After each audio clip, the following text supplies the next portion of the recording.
అట్లనే బతుకున్న రాజనరసింహన్ అన్నది ఈ యాప్రాల్ అనేక మంది విప్లవ ఉద్యమాలకు ఆజ్యం పోసినటువంటి ఈ యాప్రాల్ ఒక చరిత్ర కలిగినటువంటిది. ఆ చరిత్రలో లిఖించబడినటువంటి వ్యక్తి మన బాలమల్లేశ్ అన్న అనేది సందర్భం మీ అందరికి గుర్తు చేస్తా ఉన్నాను. బాలమల్లేశ్ అన్న లాంటి వాళ్ళు ఈ వేదిక మీద ఉన్న వాళ్ళు ఉన్నారు. ఈ దేశంలో అనేక విప్లవ ఉద్యమాలను నడుపుతున్న వాళ్ళు చాలా మంది నేలకొరిగిన వాళ్ళు ఉన్నారు. మరి వీళ్ళందరూ కూడా దేనికోసం పనిచేస్తా ఉన్నారు? ఏ ఆశయం కోసం పనిచేస్తా ఉన్నారు? కృష్ణమూర్తి అన్న మాకు రెగ్యులర్ మేము టచ్ ఉండేవాళ్ళం. ఆయన విప్లవోద్యమాల గురించి చెప్పేవాడు. సిపిఐలో జరుగుతున్నటువంటి ఉద్యమ చరిత్ర చెప్పేవాడు. వీళ్ళందరూ దేనికోసం పనిచేసారు, దేనికోసం పనిచేస్తా ఉన్నారు? ఈ హైదరాబాద్ లో అనేకమైనటువంటి భవనాలు ఉన్నాయి. బీదవాడు ఉన్నది, సంపన్న వర్గాల భవనాలు ఉన్నాయి. కానీ అనేక రాజకీయ పార్టీలు ఉన్నాయి. కానీ రాజకీయ పార్టీలలో ఈ రాష్ట్రంలో, ఈ దేశంలో, ఈ హైదరాబాద్ లో 75% పేదవాళ్లకు భవనాలు నిర్మాణం చేసిరు, ఇల్లు కట్టించారు. ఇల్లు ఇచ్చారంటే కేవలం కమ్యూనిస్టు పార్టీలు అనేది సందర్భం మీ అందరు గుర్తు చేస్తా ఉన్నాం. కమ్యూనిస్టు లేని ఇయ్యలేని గుడిసె లేదు, ఇయ్యలేని ఇల్లు లేదు. మీరు ఏ బస్తీకి పోయినా కానీ ఇది మా కమ్యూనిస్టులు కట్టినటువంటి భవనం అని, ఈ ఖాళీ అనేటటువంటి చెప్తారు. మరి వీళ్ళు దేనికోసం పనిచేస్తారు? డబ్బు కోసమా, ఆస్తి కోసమా, ఇంకా పేరు ప్రఖ్యాతుల కోసమా? అంటే ఏది కాదు. నిరాడంబరంగా నిత్యం ప్రజల కోసం పనిచేసేటువంటి వ్యక్తులు, ఏమీ ఆశించలేనటువంటి వ్యక్తులు ఈ దేశంలో కమ్యూనిస్టులు ఒక్కడే అనేది సందర్భాన్ని మీ అందరు గుర్తు చేస్తా ఉన్నా. ఈ అప్రాల్లో ఏ సభ పెట్టినా బాలమల్లేశ్ గారు లేని సభ జరిగేదే కాదు.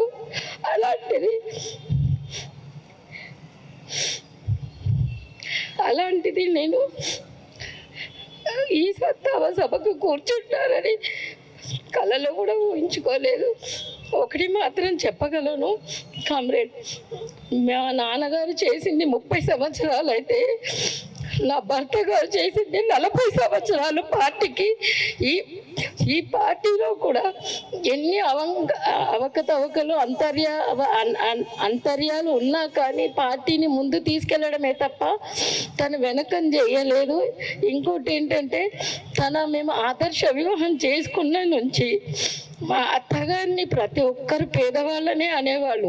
ఆ సంబోధన వినడానికి ఇష్టం లేకుండా నేను వాళ్ళ పేరు నిలబెట్టాలని ఒకరు ఉద్యోగము, ఒకరు పార్టీ అని నిర్ణయించి ధర్మమిక్షం గిరిప్రసాద్ ఆధ్వర్యంలో మా వివాహం జరిగింది.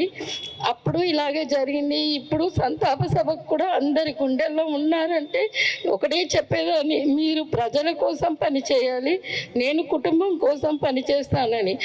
ఇంకా నేను ప్రభుత్వ ఉద్యోగినని కూడా ఏ కార్యక్రమానికైనా వెనకంచి ఉండేదాన్ని కానీ ముందుండకపోయేదాన్ని. అలాగే తను ఏ కార్యక్రమం చేసినా తనకు వెన్నంటూ ఉంటూ సహకరించేదాన్ని. తన ఆశయాలు ఎన్నో ఉన్నాయి. ఆ ఆశయాల్లో కీసర కానివ్వండి, ఇటు కుక్కట్పల్లి కానివ్వండి, తర్వాత కౌకూరు కానివ్వండి, ఇవన్నీ మళ్ళీ తన గుడిసెలు వేసి ముందంజు ఉండాలనుకునే వాళ్ళు. ఇక్కడ వచ్చిన పెద్దలందరూ తన గురించి చెప్పిన వాళ్ళే. యాప్రాల్ గడ్డ అంటేనే ఉద్యమాలకారులదనేది అందరికీ తెలుసు. అలాంటిది తన వ్యక్తిగతంగా తన ఎంత ఫైనాన్షియల్గా ప్రాబ్లం అయినా ఒక్క దగ్గర కూడా ఎవరి దగ్గర ఏమి ఎక్స్పెక్టేషన్ చేయకుండా తనంటూ తనగా తన బాధని మింగుకొని తన వంతు కృషిగా పార్టీకి చాలా కష్టపడి ముందుకెళ్ళేవారు. అందుకని మా కోరిక మేరకు తన రాష్ట్ర సహాయ కార్యదర్శి కాకుండా నేషనల్ కౌన్సిల్ మెంబర్గా మేము 2019-12 అనుకున్నాము. అది జరగకపోవడం వల్ల తను చాలా కష్టపడ్డారు. పదవి కోసం కాకుండా కానీ తన నేషనల్ వైడ్గా ప్రతి ఒక్క ఏఎస్ఎఫ్ కామ్రేడ్ సోని తంగమం కానివ్వండి, రాజా కామ్రేడ్ కానివ్వండి, రాజా కామ్రేడ్ మిస్సెస్ కానీ మాకు చాలా పరిచయము. తను ఎప్పుడు వచ్చినా కానీ ఎయిర్పోర్ట్ దగ్గర తను రిసీవ్ చేసుకొని తన వంతుగా కృషి చేసి ప్రతి ఒక్క కామ్రేడ్కి తన వంతుగా ఉండేవాడు. ఒక్కరి మనసు కూడా నొప్పించేవాడు కాదు. అలాగే ఈ గుడిసెలేసిన డెంటల్ కాలేజే కానివ్వండి, ఏదున్నా తన ముందు వంతుగా తను చేసి ప్రతి ఒక్కరిని తన మీద ఎంత అబండాలు వేసినా తన ముందుండి కాదని శత్రువుని కూడా తన మిత్రునిగా చేసుకునే మనస్తత్వం తనది. అలాంటి వ్యక్తి మా కుటుంబంలో కూడా తన వంతుగా నేను ప్రతి ఒక్కరు విద్యావంతులు కావాలని మా ఫ్యామిలీని ముందంజుగా వేస్తూ నడిచేవాళ్ళము. ఇప్పుడు ఆయన లేని లోటు నాకు ఎవరు తీర్చలేరు. ఈ అవకాశం ఇచ్చిన మీకు నమస్కారం. మీ అందరికీ పేరు పేరున నేను హృదయపూర్వకంగా కృతజ్ఞతలు, నమస్కారాలు తెలియజేస్తా ఉన్నాను. బాలమనేష్, పోటి ప్రసాద్, రొయ్యల కృష్ణమూర్తి ఈ ముగ్గురి మరణం భారత కమ్యూనిస్ట్ పార్టీకు ఒక తీరని విఘాతం. భారత కమ్యూనిస్ట్ పార్టీ 100వ సంవత్సరంలోకి మొన్నే అంటే 26వ తారీఖున ప్రవేశించడం జరిగింది. రేపు తెలంగాణలో 100వ సంవత్సరం అంటే శతాబ్ది ఉత్సవాల్ని ఘనంగా, మన రాష్ట్ర ఉత్సవాల్ని పోరాటాలకు నెలవైనటువంటి నల్లగొండలో రేపే పెద్ద ఎత్తున జరుపుతా ఉన్నాం. అలాగే కాన్పూర్లో భారత కమ్యూనిస్ట్ పార్టీ 1925 డిసెంబర్ 26న కాన్పూర్లో భారత కమ్యూనిస్ట్ పార్టీ ఆవిర్భావం జరిగింది. అక్కడ మొన్న ఈ 100వ సంవత్సరం వేడుకలు అక్కడ జాతీయ స్థాయిలో అక్కడ మొదలయ్యాయి. ముగింపు వచ్చేసరికి రేపు డిసెంబర్ 26 నాటికి, అంటే రేపు రానున్న డిసెంబర్ 26కి 100 సంవత్సరాలు సంపూర్ణమవుతాయి. ఆ ముగింపు బహిరంగ సభ, గొప్ప బహిరంగ సభ ఖమ్మంలో లక్షలాది మందితో జరపాలని చెప్పి పార్టీ నిర్ణయించడం జరిగింది. ఈ సంవత్సర కాలం అంతా కూడా అనేక అంశాలపైన, పేదల సంబంధించిన గుడిసెల నుండి, లేకపోతే నిరుద్యోగ యువకులు కానీ, విద్యార్థులు కానీ, అలాగే అసంఘటిత రంగంలో పనిచేస్తున్న ఇక్కడంతా ఎక్కువ కార్మికులు ఉన్నారు, మున్సిపల్ వర్కర్స్ వారు కానీ, లేకపోతే ఇంకా అనేక మంది హమాలీలు, లేకపోతే ఇతర చేతి పనులు చేసుకునే వాళ్ళు, ఇట్లా వివిధ వర్గాలకు సంబంధించి ఈ సంవత్సర కాలంలో వాళ్ళ సమస్యల పైన ప్రతిబింబించే విధంగా రాష్ట్ర వ్యాప్తంగా ఉద్యమాలకు శ్రీకారం చుట్టాలని ఒక ప్లాన్ చేస్తున్నాం, ఒక క్యాలెండర్ తయారు చేస్తున్నాం. ఆ విధంగా ఈ సంవత్సర కాలం కమ్యూనిస్ట్ పార్టీ గొంతును ప్రతి గ్రామంకి, ప్రతి మారుమూల పల్లెల్లోకి, ప్రతి పట్టణాల్లో, ప్రతి వీధికి కూడా తీసుకెళ్లే విధంగా మధ్యలో కానీ చివరిలో ఒక నెల ఒక యాత్రలా కూడా చేయాలని చూస్తా ఉన్నాం. ఇలా చాలా చాలా పెద్ద బృహత్తరమైనటువంటి కార్యక్రమం ఈ 100 ఏళ్ల సందర్భంగా జరుగుతున్న సమయంలో మా కామ్రేడ్స్ ముగ్గురు లేకపోవటం చాలా బాధాకరం. అందులో నాకు సరే పార్టీకి నష్టం, కుటుంబానికి నష్టం, వ్యక్తిగతంగా నాకు కూడా చాలా నష్టంగా, సహజ వ్యక్తి మనస్తత్వం కూడా ఉంటుంది, వ్యక్తి పరిచయాలు ఉంటాయి, సాన్నిహిత్యాలు కూడా ఉంటాయి. నాకు చాలా నష్టంగా నేను భావిస్తా ఉన్నాను. కారణం తెలుసు మీకు, మా జిల్లా సెక్రటరీ మా పోటి ప్రసాద్ బోస్ గారు చెప్పినట్లుగా ఆ కుటుంబం యావత్తు కూడా కమ్యూనిస్ట్ పార్టీకి అంకితమైన కుటుంబం. దాదాపు ఒక 100 ఎకరాల పైన ఉన్నటువంటి ఆస్తి పరులు వాళ్ళు. పార్టీ కోసం కోల్పోయిన మొత్తం అందరూ బాగా చదువుకున్న వాళ్ళు. అయినా సరే పట్టు వదలకుండా, పార్టీని విడవకుండా ఒక అంకిత భావంతో ఈ 100 ఏళ్ల సందర్భంగా గొప్పగా చేయాలి ప్రసాద్ అని చెప్పి నేను జిల్లా కార్యవర్గ సమావేశానికి వెళ్ళి పార్టీ మెంబర్షిప్ చేయాలి, అలాగే పార్టీ లేని గ్రామాల్లో పార్టీని ఏర్పాటు చేయాలి, అలాగే ఆఫీసులో ఏమన్నా ఆగిపోయి ఉంటే పునర్నిర్మాణం చేయాలి, కొత్త ఆఫీసులు కట్టాలి. కమ్యూనిస్ట్ పార్టీ అనేది, కమ్యూనిస్ట్ పార్టీ ప్రభావం అనేది, కమ్యూనిస్ట్ పార్టీ పలుకుబడి, కమ్యూనిస్ట్ పార్టీ ప్రజల్లో ఉన్నటువంటి పట్టు ఏంటో ఈ సందర్భంగా మనం రుజువు చేయాలి. అందులో ఖమ్మం పాత్ర రుజువు చేయాలని చెప్పి నేను చెప్పాను. ఆనాటి నుంచి అసలే పట్టుదల మనిషి ప్రసాద్ మరింత పట్టుదలగా రేయింబౌళ్ళు పార్టీ సభ్యత్వం కానీ ఇలా ఎక్కడెక్కడ గ్రామాల్లో ఏమేమి చేయాలి పెద్ద ప్రణాళిక తయారు చేసుకున్నాడు. ఆ ప్రణాళిక ఫలితమే మొన్న జరిపాం. ఇక్కడ 26వ తారీఖు ఖమ్మంలో జరిపాం. వేలాది మంది ఆ రోజు పాల్గొన్నారు. అంటే ఒక గొప్ప ఖమ్మం జిల్లాకి నష్టం పార్టీగా, మన రాష్ట్రానికి కూడా నష్టం. ఖమ్మం జిల్లా ప్రధాన పాత్ర రాష్ట్రంలో భాగస్వామి.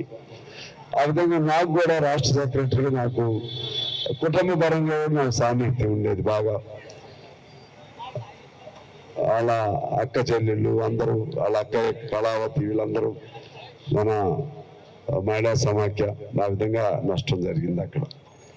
ఇక మన బాలమల్లేశ్వరికి సంబంధించి వాస్తవంగా బాలమల్లేశ్వర వ్యక్తిత్వం చాలా సున్నితమైన వ్యక్తిత్వం, చాలా సున్నితం. ఎవరిని ఎప్పుడు కోపంగా మాట్లాడినప్పుడు నేను ఎప్పుడు చూడలేదు. ఎప్పుడు కూడా ఎవరైనా ఘర్షణగా మాట్లాడినా తల వంచుకుని పోతాడు, లేకపోతే ఏదో చిన్న మాట అని మౌనంగా ఉంటాడు. ఒక మౌనముని అంటారు చూసారా, ఆ విధమైనటువంటి అంత చిన్న వయసులో అంత ఓర్పు ఎలా వచ్చిందో నాకు తెలవదు. అందువలన రాష్ట్రంలో అన్ని జిల్లాల్లో మామూలు స్థాయిలో ఉన్నటువంటి ప్రతి విద్యార్థి, యువజన, వ్యవసాయ కార్మిక సంఘం, బీసీ వర్గాలు, అలాగే దళిత వర్గాలు అందరూ కూడా బాలమల్లేశ్వర అంటే బాగా ఇష్టం. అందులో ఆయన చిన్నప్పుడు మన ఆఫీస్ దగ్గర నుంచి మగ్ధం భవన్లో ఉన్నటువంటి అక్కడ కొన్ని బాధ్యతలు, రెడ్ గార్డ్ బాధ్యతల దగ్గర నుంచి విద్యార్థి నాయకుడిగా ఉంటూ BA LLB కూడా నాకు తెలియదు, చదువుకున్నాడని తెలుసు కానీ LLB పూర్తి చేసి ఆ విధంగా అంచెలంచెలుగా విద్యార్థి నుంచి ఉమ్మడి రాష్ట్రంలోనే విద్యార్థి సంఘ కార్యదర్శిగా అలా పెరుగుతూ వచ్చి చివరికి రంగారెడ్డి లాంటి పెద్ద జిల్లాకు పార్టీ సెక్రటరీగా రావటం. పెద్ద జిల్లా, ఉమ్మడి జిల్లా అప్పుడు చిన్న విషయమే కాదు. అందులో ఒక అంతర్గత సంక్షోభం జరిగింది.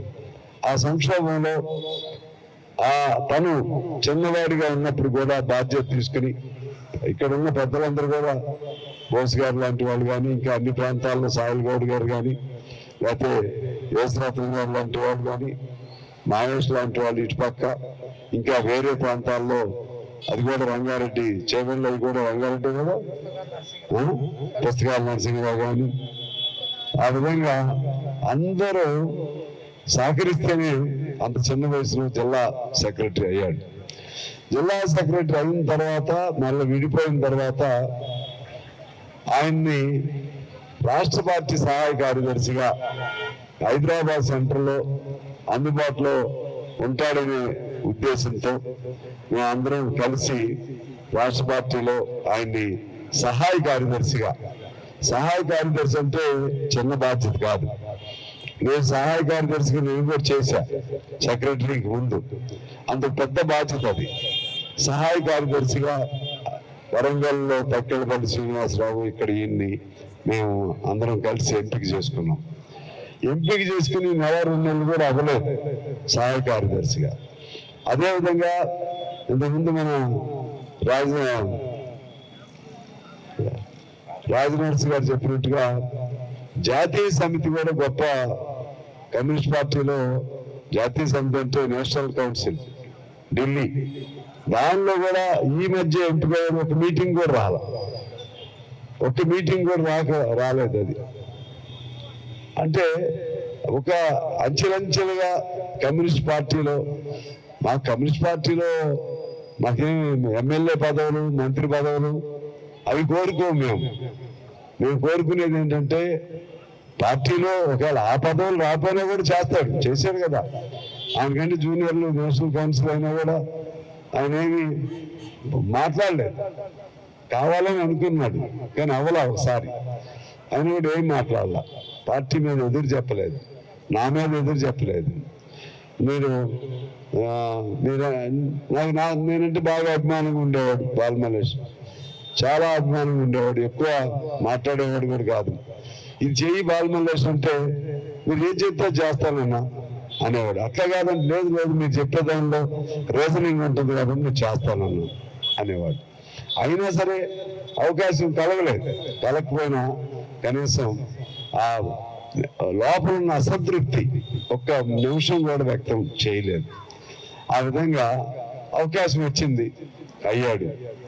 అయిన తర్వాత ఇప్పుడు మన నుంచి దూరం అయిపోవటం జరిగింది.